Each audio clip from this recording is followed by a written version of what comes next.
O apóstolo João tem a visão daqueles que se levantarão contra Deus, daqueles que serão os principais instrumentos do diabo para lutar contra Deus, perverter a humanidade e governar o mundo. Então o apóstolo João tem a visão do anticristo, a besta que emerge do mar. Agora, por que esta besta é o anticristo? Por causa das suas características. Primeiro, 10 chifres. Como já dissemos anteriormente, chifres simbolizam poder. Esta besta é um ser de bastante poder, mas é um poder limitado, porque não é onipotente como Deus e muito menos é um poder suficiente para vencer a Deus.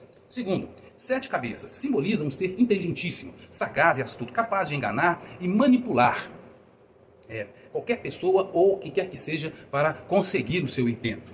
Terceiro, sobre a cabeça existem nomes de blasfêmia. Isso significa que tem uma versão completa a Deus e ao que se chama de Deus, e consequentemente se levantará e combaterá tudo que está ligado a Deus, conforme está escrito na segunda carta do apóstolo Paulo aos Tessalonicenses, no capítulo 2, verso 3 e 4, que diz: ninguém de nenhum modo vos engane, porque isso não acontecerá sem que primeiro venha a apostasia e seja revelado o homem da iniquidade, o filho da perdição, o qual se opõe e se levanta contra tudo que se chama Deus ou é objeto de culto, a ponto de assentar-se no santuário de Deus, ostentando-se como se fosse o próprio Deus. Assim, se lermos o capítulo 12 de Apocalipse e compararmos as características da besta com as características do dragão que é exposto lá, veremos que são bem semelhantes. Então o apóstolo João continua a descrever a besta. Ele diz algo aqui que é muito intrigante, que essa besta é semelhante ao leopardo, com os pés como de urso e a boca como de um leão. Pois bem, nos tempos remotos antes de Cristo, os povos, clãs, reinos e impérios eram representados por figuras de animais. E aqui nós vemos uma combinação bem interessante. E essa combinação nos revela a linhagem e possível nacionalidade ou local onde o anticristo irá se estabelecer antes da sua ascensão ao poder. Observe. Semelhante ao leopardo. O leopardo é um animal que representava o Império Grego, segundo as visões do profeta Daniel, que está descrito lá no capítulo 7 do livro do profeta Daniel. Isso indica que o anticristo terá linhagem médio-asiática europeia, ou seja, seria uma mistura de Oriente Médio e Europa. Os seus pés são como de urso, isso indica o local onde irá nascer ou onde irá se estabelecer. O urso representava o Império Medo-Persa, também segundo as visões do profeta Daniel. O Império Medo-Persa se estabeleceu na região do Oriente Médio, onde fica o Estado de Israel também, provavelmente o local do seu nascimento, ou onde irá se estabelecer por um certo período de tempo. Por quê? Porque o anticristo ele precisa imitar todo o processo pelo qual Jesus passou para também ser aclamado como Cristo. Inclusive, ele terá que ser judeu, ter a descendência judaica, para ajudar a ganhar a confiança dos judeus, a ponto de ser chamado de Messias, pelos próprios judeus. Outra característica é que a besta tinha a boca como de leão. O leão representava o Império Babilônico. E como Jerusalém já fazia parte tanto do Império Babilônico quanto do Império Medo-Persa, esta característica ela é exclusiva. Por quê? Porque é a boca como de um leão. Isso indica que o anticristo falará ou tentará imitar o verdadeiro Messias, o leão da tribo de Judá, Jesus. O anticristo tentará imitar Jesus pelas palavras, pelo modo de falar, pelo sangue e pela descendência judaica. E com isso, enganará o mundo inteiro. Ele fará de tudo para se parecer com Jesus, mas não terá nada de Cristo, conforme o próprio Jesus diz no Evangelho, segundo João capítulo 14, a partir do verso 29, que diz: disse-vos agora antes que aconteça, para que quando acontecer vós creiais. Já não falarei muito convosco, porque aí vem o príncipe deste mundo, e ele não tem nada de mim. Contudo, infelizmente o anticristo enganará muitos, conforme o próprio Jesus predisse no Evangelho segundo Mateus, no capítulo 24, a partir do verso 23, onde diz: então se alguém vos disser, eis aqui o Cristo, ou ei-o lá, não acrediteis, porque surgirão falsos cristos e profetas operando grandes sinais e prodígios para enganar, se possível, os próprios eleitos. As características da besta que emerge do mar são as mesmas características dos animais descritos no livro de Daniel, no capítulo 7, e representam os reinos que foram marcados pela sua rebeldia contra Deus e pela sua idolatria. Isso indica que a besta terá a mesma força e rapidez dos impérios para alcançar o seu poder, assim como terá a mesma rebeldia e impiedade destes impérios.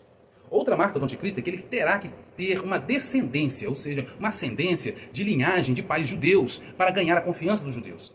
Asiático ocidental para ganhar a confiança dos povos do Oriente Médio, para assim operar a paz entre Israel e os árabes. Esta estratégia o fará ganhar visibilidade mundial para a sua ascensão ao poder. Ele precisa também nascer em um país que faça parte da Europa, para ser bem instruído nas melhores escolas, faculdades, além de, politicamente, ganhar a confiança dos países europeus. Ou pelo menos dos países mais ricos que façam parte da União Europeia e que contribua com a ascensão do anticristo ao poder. Isso vai contribuir para que o anticristo tenha mais liberdade de circular pelos países com maior poder aquisitivo e assim fazer a sua campanha de ascensão ao poder. Acredito, então, para ser mais preciso, por mais improvável que seja, que o anticristo será descendente de judeus e turcos. De judeus porque é uma necessidade, conforme anteriormente nós dissemos. Turco por dois motivos. Porque a Turquia é um país que pertence tanto ao continente europeu quanto ao continente asiático. Ele fica estrategicamente posicionado na Ásia Ocidental e faz parte também do Oriente Médio. Segundo, por causa do fato das 7 igrejas da Ásia Menor estarem dentro do seu território, o território turco. E uma das suas cidades foi chamada de Trono de Satanás, no capítulo 2, verso 3 do livro do Apocalipse, precisamente na região onde era localizada a cidade de Pérgamo, região que está situada hoje no lado europeu da Turquia. Logo, a Bíblia dá indicações de que a besta que emerge do mar é um homem de ascendência judia turca que vai emergir do mar. Por que mar? Porque o mar tem o simbolismo de caos e da revolta. E o anticristo ascenderá ao poder por meio do caos. Ele aproveitará o momento crítico de total desorganização mundial para subir ao poder. E como o diabo é o príncipe desse mundo, conforme o próprio Jesus descreve nos evangelhos, ele, o diabo, dará sua contribuição para que o anticristo governe. Como o diabo governa o sistema mundano, conforme ele mesmo diz no episódio da tentação a Jesus Cristo no deserto, em Lucas, no capítulo 4, a partir do verso 6, onde está escrito: e ele disse: eu lhe darei toda a autoridade sobre eles e todo o seu esplendor, porque me foram dados e eu posso dar a quem eu quiser. Então, se você me adorar, tudo isso será seu. Assim, como dono desse sistema mundano, o diabo dará ou transmitirá para o anticristo todo este poder e autoridade. É o que representa os 10 diademas que estão sobre suas cabeças. Um diadema por chifre, o que significa poder usurpado, falso poder, falsa autoridade que foi dada ao diabo para que o anticristo governe este sistema mundano.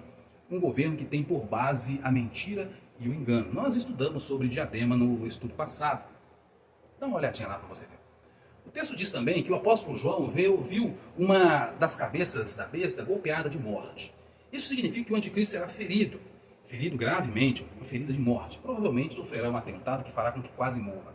Contudo, este não irá morrer, porque com esta ação o anticristo tentará imitar a morte e ressurreição de Jesus. Será a prova final para ser aclamado pelos judeus como Messias e talvez como Deus pelo mundo. Muitos irão adorar a besta. E será a partir deste momento, após essa suposta ressurreição, que ele consolidará o seu governo mundial. Após essa suposta ressurreição, ele declarará que Deus como seu inimigo e se autoproclamará Deus e se assentará no Santo dos Santos, conforme o apóstolo Paulo declara em sua segunda carta aos Tessalonicenses, no capítulo 2, verso 4, onde está escrito: este se opõe e se exalta acima de tudo o que se chama Deus, é objeto de adoração, a ponto de assentar-se no santuário de Deus, proclamando que ele mesmo é Deus. O anticristo fará isso porque no período do seu governo nesse mundo, ele reconstruirá o templo de Salomão para os judeus em Jerusalém. E com isso ganhará simpatia e fidelidade dos judeus. E consolidará de tal forma essa confiança que muitos judeus o declararão como Messias. Contudo, após a profanação do templo, o anticristo se revelará. Declarará total oposição a Deus, irá ameaçar e matar a quem não adorar sua imagem ou aceitar sua marca. A partir desse momento, os judeus e os cristãos rompem com ele. Então terminará os 3 anos e meio de falsa paz e começará a grande tribulação, que também terá a duração de 3 anos e meio. O anticristo fará oposição aos judeus e aos cristãos. Perseguirá, matará todos os que são convertidos a Jesus e não apenas isso, dará autoridades aos seus seguidores para matar, torturar, prender a todos os cristãos e judeus, conforme Jesus avisa no Evangelho segundo Mateus, capítulo 24, a partir do verso 9, onde está escrito: então eles os entregarão para serem perseguidos e condenarão à morte, e vocês serão odiados por todas as nações por minha causa. Naquele tempo muitos ficarão escandalizados, trairão e odiarão uns aos outros. Assim, este tempo de perseguição e de matança durará 42 meses, 3 anos e meio. E somente os cristãos perseverantes que não se renderam ao anticristo é que serão salvos, conforme Jesus Cristo declara no Evangelho segundo Mateus, capítulo 24, verso 13, onde está escrito: mas aquele que perseverar até o fim será salvo. Ou seja, queridos, serão dias terríveis, de indescritível sofrimento. Contudo, Deus, em sua imensa misericórdia, abreviará o tempo para que aqueles que creem sobrevivam, conforme está escrito também no Evangelho, segundo Mateus capítulo 24, verso 21 e 22, que diz: porque haverá tão grande tribulação como nunca houve desde o princípio do mundo até agora, e jamais haverá. Se aqueles dias não fossem abreviados, ninguém sobreviveria. Mas por causa dos eleitos, aqueles dias serão abreviados. Deus irá reduzir o dia. O dia vai passar com mais rapidez, acredito.